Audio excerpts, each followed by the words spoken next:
Hey guys, it's Five here with another episode of the Fulham career on FIFA 22. We're kicking today's episode off and we're taking on Everton in the Premier League. Now, Everton, they have signed Jude Bellingham from Borussia Dortmund, so what an acquisition that is. Incredible bit of business from them. Other than that, it still seems like a fairly normal Everton team. And they also have, actually, I beg my pardon, but they've got Lacazette up top. So, two pretty big signings from Everton. Obviously, they do have quite a lot of money. They've got some fairly rich owners. But this game, we're going to look to win this one. They're a team, especially at home, I think we could comfortably beat considering the squad that we've got and our attacking options. You know, now we've got an 81 rated Weber, an 81 rated Ismaili Sarr, and an 82 rated Harry Wilson at cam with Dennis up top, who's I think 78, 79 overall. So we've got a really good attack. Obviously our defence is just as good. 78 Robinson and Max Aarons. Carvalho's an 80 rated. And we've also got the likes of Hamza Chowdhury, Reed. That's probably our weakest area, the two CDMs. And obviously goalkeeper Rodak, who's a 78 overall. So our team is definitely of the quality to be kind of pushing maybe for a Europa Conference League or a Europa, maybe even Europa League. But a Conference League spot at the end of this season would be brilliant.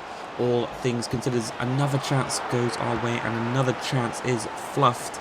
We could maybe be 3-4-0 up in this game, but we're just ruining our chances. And you know, that could come back to bite us as Bellingham plays the ball across to Tom Davies. Davies is going to go back to Bellingham. Nice little 1-2. Trying to find the space, trying to find the man. Eventually he goes, I'll do it myself. And thankfully we've got Rodak, who can make the save. There's again another very late chance from Bellingham. Thankfully we win back possession with Perez. Another one of our players who's almost 80 rated. But unfortunately that comes to nothing. And the game ends 0-0. Really disappointing, all things considered.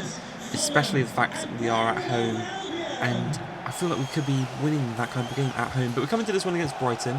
And 20 minutes in from the throw, and we're going to look to create a chance here as Reed strikes the ball, forces the save, and that forces the corner. And from that result corner, Webber's going to whip it across. It's going to match the head of Dennis. And we're going to go 1-0 to the good. Not for the first time through a Dennis header.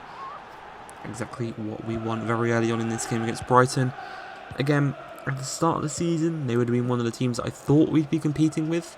But the fact that we've come into this season and we've just smashed the whole thing wide open and we're defying expectations is what I should say, because coming into this one, maybe if we played this game on the opening day of the season, I would have been okay with a draw. But now, all things considered, I think we need a win, and that is a minimum kind of thing we should expect coming into a game like this. And unfortunately, actually, we are actually going to get it back to level terms. A bit of shoddy defending from our own corner. So we score from a corner, they kind of score from a corner-ish. But yeah, it's 1-1 and we're going into the second half. We're going to look to come back in front in this one. And you know, throughout this season, our main attacking threats have been Sarr and Webber. Dennis has kind of picked up a few assists, not quite as many goals, but our top scorer this season is Riley Webber with 8 goals. So to see him add to that tally is absolutely brilliant, and to see us go back in front in this game is absolutely brilliant. 2-1 in front at the Amex against our former career mode team, if you remember, from the end of last year. As we almost get another one there, but unfortunately it is not to be, as in the 92nd minute, Solly March here is going to knock the ball infield. There's a huge amount of space for Cucurella out on this left-hand side. And is he going to go inside? Is he going to shoot? Is he going to pass? In the end, he makes the wrong decision. Thankfully for ourselves, we get it away and we do secure all 3 points, because that was a real shaky moment there where we could have dropped 2 points in a game we probably should have won. Thankfully, though, that didn't happen, and thankfully we move on in this game to the final game of today's episode. Riley Webber, as you can see, 8 Premier League goals, the top scorer for ourselves. I don't think he's the top goal scorer in the league, unfortunately for ourselves, but coming to this one against Newcastle at Craven Cottage again, another team we should be beating. This episode we should have got a 9 out of 9. But it was unfortunate in that game against Everton that we didn't get full points. But coming into this one, our shooting boots were, I don't think they weren't properly laced up, should we say, for the first half. Because we peppered them with shots throughout the first half, and they were just getting saved and saved and saved. It was really, really impressive. And yeah, it's just, I don't know what it was, but as soon as it kind of ticked over maybe into that second half, the shooting boots were back on, and you might have noticed that you can see there in the top left hand corner, 6 shots, 3 on target, and we're only 39 minutes in. Yeah, may have noticed the main attacking threats in this one has been Harry Wilson on the edge of the box, just trying to curl them in past Carl Darlow. When that stopped working, we kind of took it a bit more upon ourselves to kind of create chances, better chances than just shooting from the edge of the box. And eventually in the 61st minute, Dennis is there to tuck the ball into the back of the net. A much better chance. We're in the box. We've got the space. We've got the time. And we just slid it into the corner, the opposite corner. The keeper was in. And it was much more effective than a Harry Wilson long-range blaster. But, you know, we're not going to give up on those types of opportunities, you know, especially when they have worked in the past. As we win the ball back there, I thought would have probably been a foul, but Dennis knocks the ball back inside to Webber, cuts past his man brilliantly, strikes it, and it's an incredible save from Carl Darlow to deny us the chance of doubling our lead. Really good reactions from the Newcastle keeper.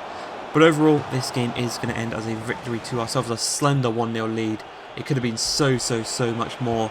But that is not going to be at the end for today's episode, because as we exited, we did have an offer from Manchester United to become their manager. They've sacked Ollie in real life. They seems like they've sacked him in this save as well. So what we're going to do is we're going to have a look over their squad.